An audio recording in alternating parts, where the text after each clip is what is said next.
Rosie Revere, engineer.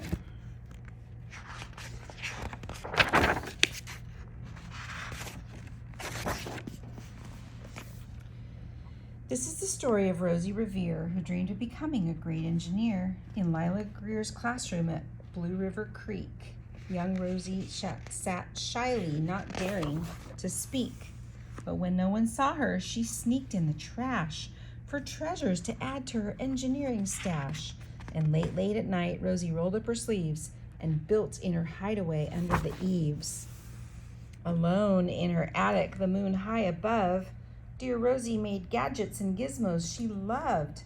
And when she grew sleepy, she hid her machines far under the bed where they'd never be seen. When Rosie was young, she had not been so shy. She worked with her hair swooping over one eye and made fine inventions for uncle and aunts. A hot dog dispenser and helium pants.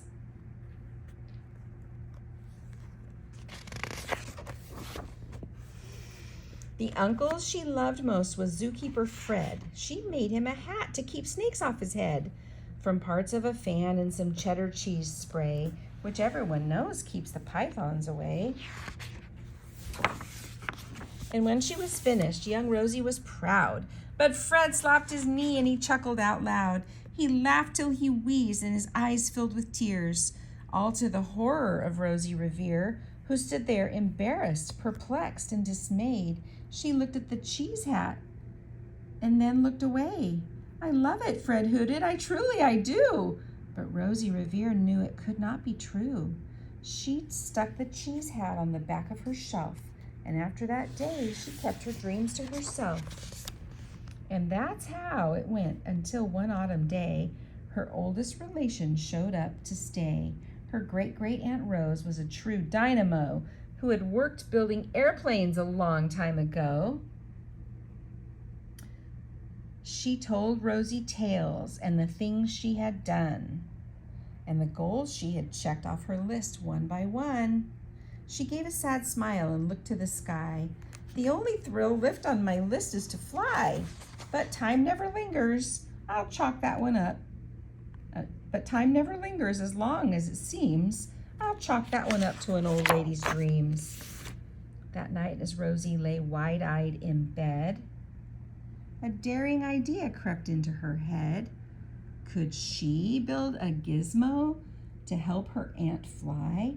She looked at the cheese hat and said, "No, not I." But questions are tricky and sometimes hold tight, and this one kept Rosie awake through the night. So when dawn approached and red streaks lit the sky, young Rosie knew just how to make her aunt fly.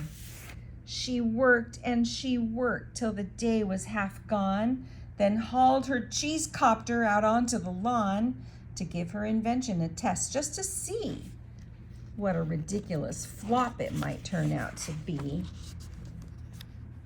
Strapped into the cockpit, she flipped on the switch.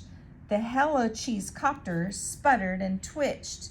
It floated a moment, whirled round and round, then froze for a heartbeat and crashed to the ground. Oh, then Rosie heard laughter and turned round to see the old woman laughing and slapping her knee. She laughed till she wheezed and her eyes filled with tears, all to the horror of Rosie Revere, who thought, "Oh no, never again will I try to build something to sputter or spin, or build with a lever or switch or a gear, and never will I be a great engineer." She turned round to leave, but then great-great-aunt Rose grabbed hold of young Rosie and pulled her in close and hugged her and kissed her and started to cry. "You did it! Hooray! It's a perfect first try!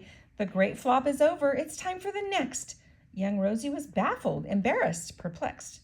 I failed," said dear Rosie. "It's just made of trash. Didn't you see it? The cheese copter crashed."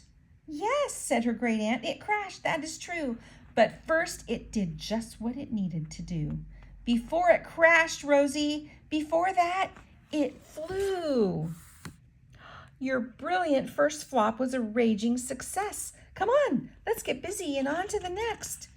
She handed a notebook to Rosie Revere, who smiled at her aunt as it all became clear. Life might have its failures, but this was it. This was not it. The only true failure can come if you quit.